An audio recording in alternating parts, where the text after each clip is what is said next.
Welcome to the Deep Dive. We're diving into Set for Life by Scott Trench today. Oh, yeah. Love that book. I know, right? And it's all about, attaining early financial freedom Uh-huh.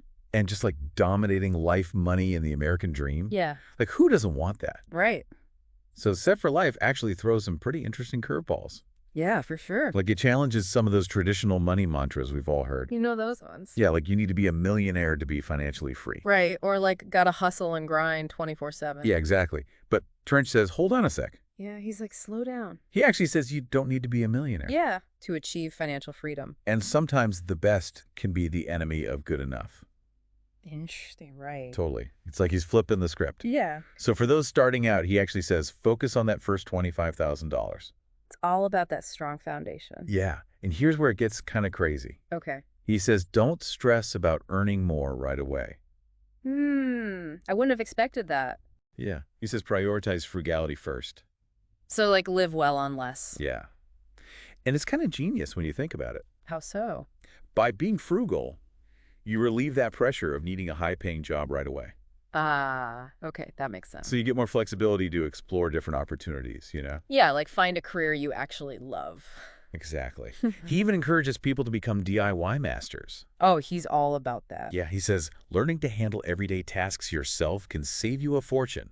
Totally. Oh, and he uses this example of a leaky faucet. Oh, yeah, what's he say? Instead of calling a plumber, try fixing it yourself. Right. You'll be surprised how empowering it feels. Plus, think of all the money you save. It's like a win-win. Definitely. And he also talks about this concept of excellence over the best. Oh, yeah, that's a good one. It's like we're constantly bombarded with messages to buy the newest, shiniest everything. Right, we need the latest iPhone or the fanciest car. Yeah, and it can really drain your bank account. Trench says opting for something that's quite good instead of the absolute best can still give you that satisfaction without the crazy price tag.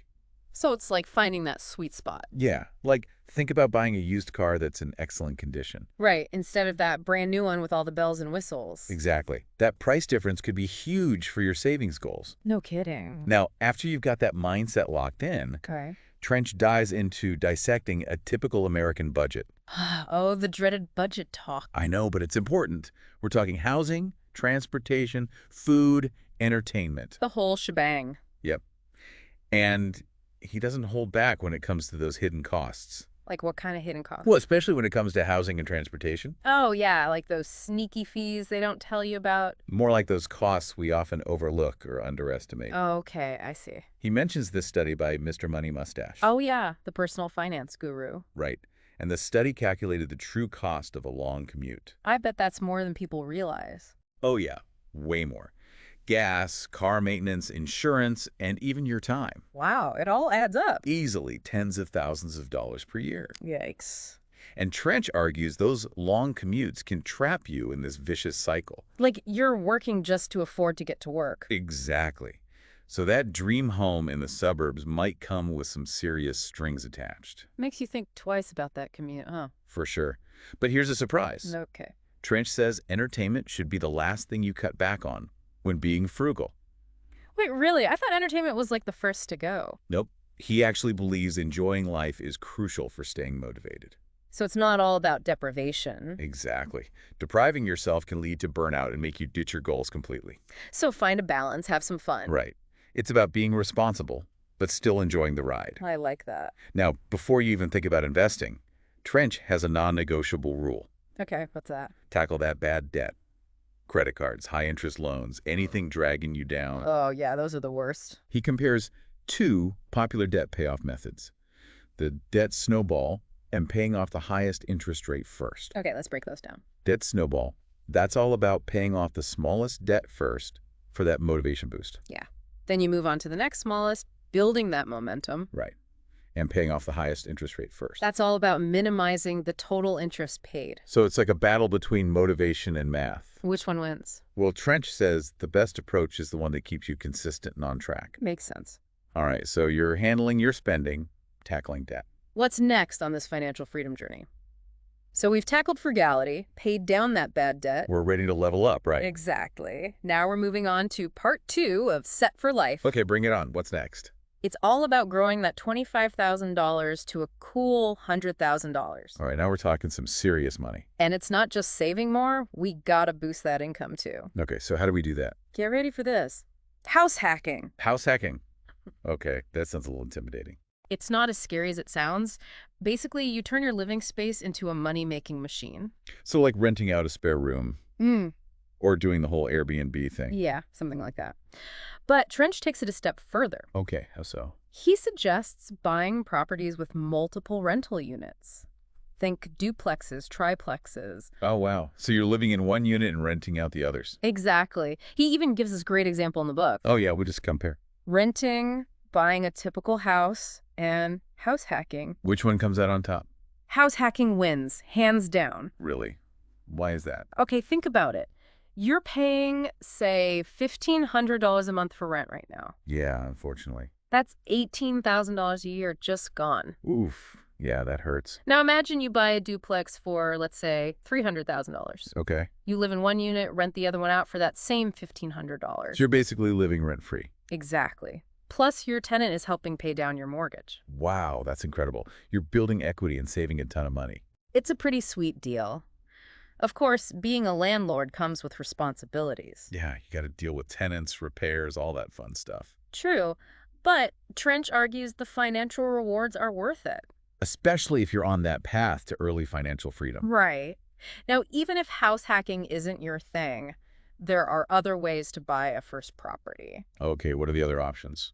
Well, there's the most common approach, but also the most dangerous. What is it? Buying the most expensive house you can qualify for. Yes, the classic keeping up with the Joneses. Exactly. And that can really backfire financially. Yeah, stretching yourself too thin is never a good idea. Trench suggests a more conservative approach. Like buying something smaller, more within your means. Exactly. It allows you to build equity without feeling overwhelmed by those mortgage payments. That sounds way less stressful. And remember Ellie, the hard worker stuck in that salaried role? Oh, yeah, she was getting a raw deal despite all her effort. That story highlights the importance of finding a career that offers growth potential and control over your income. Yeah, it's not just about the paycheck. It's about feeling valued. And having that autonomy. So Trench gives us this 3-step process to increase your income. Okay, I'm listening. What are the steps? First, develop highly sought-after skills. Like what kind of skills? Think outside that traditional 4-year college degree. Explore fields with quicker entry points and solid earning potential. So like trades. Exactly. Electricians, plumbers, carpenters, or even software development, real estate, mortgage brokering. So you can start earning good money faster without all that student loan debt. Exactly. Step 2 is taking control of your future income. What does that mean? It's about breaking free from those traditional career paths where your income is decided by someone else. Yeah, I hate feeling stuck like that. Trench advocates for seeking opportunities where your pay is directly tied to your performance. So like commission-based roles. Exactly. Or performance-based bonuses. You're rewarded for your output, not just for showing up. I love that. It seems way more fair. And he also calls out that busy work culture in many companies. Oh yeah, where everyone acts busy, but nothing really gets done. Exactly. It's a huge drain on productivity and creativity. So we've got the skills, we're taking control. Now for step 3, finding synergies. Synergies. Okay, fill me in. Imagine your work, lifestyle, and investments all working together in harmony.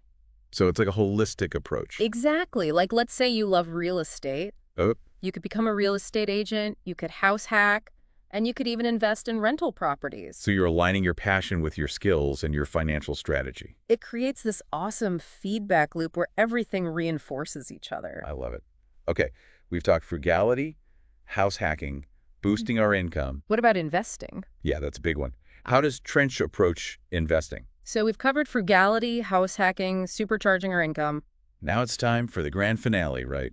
Investing. Now got it. This is where it all comes together in Set for Life. All right, lay it on me. What's Trench's investing philosophy? Well, he goes beyond just like accumulating wealth. Okay, so it's not just about stuffing your mattress with cash. Right. It's about true financial independence, the kind that gives you freedom and choices. So it's not just about retiring early and sipping margaritas on a beach. It could be, if that's your dream. But it's really about having the power to choose how you live your life. Okay, yeah, I get that. So you're saying you don't need to be a millionaire to have that kind of freedom. Exactly. You don't need a Scrooge McDuck vault full of gold coins. That's a relief. I don't think my mattress could handle that anyway. By using the strategies we've talked about, you can achieve financial independence without being a millionaire. So it's about aligning your lifestyle with your values, not with some arbitrary number. Exactly. It's about defining what truly matters to you. So what does financial freedom really look like? It means having the flexibility to work on your own terms. So maybe starting that dream business, traveling the world, spending more time with family. Whatever brings you joy and fulfillment. That's awesome. No. But I'm guessing it doesn't just happen overnight, right? Definitely not. It takes work, discipline, and a long-term mindset. No magic money tree, huh? Sadly, no. But the rewards are worth it. Okay, so how do we get started on this investing journey? Well, first, Trench challenges the idea that diversification is always the best approach. Wait, really? I thought diversification was like the golden rule of investing. It can be, especially when you're trying to protect existing wealth. Okay. But when you're still in the asset accumulation phase, it can actually slow you down. So like spreading your money too thin. Exactly. Trench argues that focusing on a few high-conviction investments can lead to faster growth. That's interesting. So it's about being strategic with your choices, not just spreading your bets everywhere. Exactly. He also debunks the myth that gold is a great investment. Oh yeah, I've heard that one before. Why does he say it's not? He uses this analogy from Warren Buffett comparing gold to farmland and ExxonMobil. Okay, I'm intrigued. Break it down for me. Farmland produces crops, ExxonMobil produces oil, but gold just sits there. So it doesn't generate any income or real value. Exactly. It's just a shiny object that people speculate on. Okay, that makes sense. What about retirement accounts? How do those fit into the picture? Trench has some pretty unconventional views on those, too. Oh boy, here we go. He actually argues that traditional retirement accounts like 401ks and IRAs can be false assets. Wait, how can they be false? I thought they were essential for retirement planning. They can be helpful, but the problem is that they lock up your money until retirement. So you can't access it when you might need it most, like to pursue those early financial freedom goals. Exactly. But Trench does offer strategies for transforming them into real assets. Okay, like what? Things like investing in Roth IRAs, which allow for tax-free withdrawals in retirement, or even exploring self-directed retirement accounts. So you have more control and flexibility over your investments. Exactly. And finally, Trench emphasizes the importance of tracking your progress. Makes sense. You got to know where you stand if you want to reach your destination, right? Right. He suggests tracking 4 key metrics: net worth, spending, income, and time. So it's not just about how much you're earning or saving, but how you're spending your time as well. It's about understanding your overall financial picture and making adjustments along the way. Well, folks, there you have it. Our deep dive into Set for Life is complete. We've explored a ton of strategies for achieving financial freedom, from frugality to house hacking to smart investing. And most importantly, we've learned that financial freedom is not just about money, but about having the freedom to live a life that truly aligns with your values and passions. It's about taking control of your finances and designing a life you love. So if you're ready to start your own journey toward financial freedom, check out Scott Trench's Set for Life. It's packed with even more insights and practical advice. And remember, the journey of 1,000 miles begins with a single step. So take that first step today and start building the life you deserve. Until next time, keep diving